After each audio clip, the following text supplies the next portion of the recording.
अमित शाह ने चाईबासा की धरती से विजय का संकल्प लिया है और अब उनकी रैली समाप्त हो चुकी है। हमारे साथ हैं सिंहभूम के यहाँ पे बीजेपी के कार्यकर्तागण। हम उनसे जानना चाहेंगे कितना उत्साह है और क्या वाकई संकल्प को कैसे पूरा करेंगे। अनिल मोदी जी हैं, जिला महामंत्री हैं। जी अनिल जी, क्या लगता है आपको उनके आने से कितना प्रभाव पड़ेगा? देखिए, अमित शाह जी महज भारतीय जनता पार्टी के नेता नहीं बल्कि देश के गृह मंत्री हैं और आज की देश का जो आम जनमानस है वो भी मान रहा है कि वल्लभ भाई पटेल के बाद यदि कोई लौह पुरुष देश में हुआ तो अमित भाई शाह हुए। निश्चित तौर पर जब ऐसा नेता हम लोगों के बीच में आता है कि कार्यकर्ता के बीच में जान फूंक जाती है। और सिंहभूम लोकसभा क्षेत्र जो है वो आने वाले जो 2024 का मिशन भाजपा का है उसमें सिंहभूम लोकसभा क्षेत्र एक महत्वपूर्ण स्थान रख रहा है। जनजातीय बहुल क्षेत्र है, जनजातियों के लिए भारतीय जनता पार्टी ने बहुत सारे काम किए हैं। मुझे लगता है कि जो स्वागत और उत्साह भारतीय जनता पार्टी के कार्यकर्ताओं के सिंहभूम की जनता ने किया है, निश्चित तौर से शुभ संदेश है हम भारतीय जनता पार्टी के कार्यकर्ताओं के लिए। और आज जो वो संदेश देकर गए हैं उसको अपने जीवन में ढालते हुए पूरा कोर कसर लगा के निश्चित तौर से हम लोग 2024 में प्रयास करेंगे कि पुनः से सिंहभूम में भारतीय जनता पार्टी का कमल खिले। जिस तरीके से यहाँ पे आज जनसमूह जो आया, आप लोगों को उम्मीद थी कि इतनी भीड़ होगी? क्योंकि ये दिन पहले का कार्यक्रम था, सुबह का कार्यक्रम था।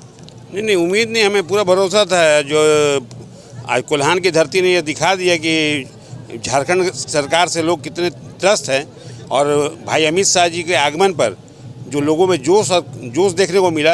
अगला बार हमें जो ये लोकसभा सीट हम हारे थे वो लोकसभा सीट भी हम लोग लेंगे और यहाँ के 5 विधानसभा को हम लोग जीत कर दिखाएंगे।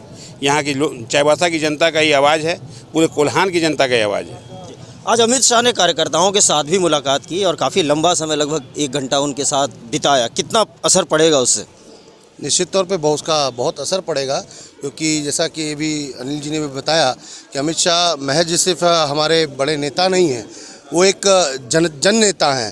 तो जब जनता उनसे प्रभावित हो सकते हैं तो कार्यकर्ता हमारे लिए तो हमारे नेता हैं।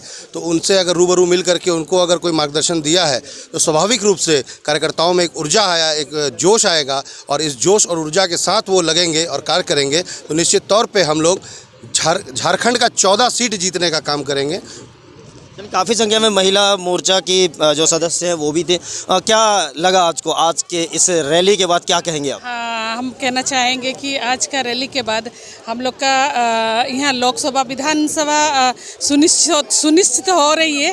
और जब ये हम लोग का गृह मंत्री अमित शाह जी हम लोग को कमेटी की बैठक में जो डायरेक्शन मिला हम लोग को, उस डायरेक्शन में जितने भी हमारे योजनाओं के बारे में, लाभार्थियों के बारे में सीधा बूथ से लेकर के शहर तक एक भी टिप्पणी नहीं छोड़ी है। और इस मुद्दे जिस मुद्दे पे वो बात की है उस मुद्दे पे अगर हम लोग काम करेंगे और जा करके गाँव में बूथ में तक उतरेंगे तो हम लोग का जीत सुनिश्चित है। और आज सुनिश्चित भी हो रही है कि हम लोग का पश्चिमी सिंहभूम लोकसभा विधानसभा सरे ओके है।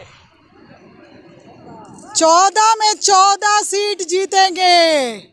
14 का 14 सीट जीत के हम लोग फिर से नरेंद्र मोदी जी को प्रधानमंत्री बनाएंगे। आज हमने यही संकल्प लिया। विशेष रूप से जो संकल्प सिंहभूम के लिए लिया गया था, जो सीट आपकी हारी हुई सीट है, विधानसभा एक भी नहीं आपके पास।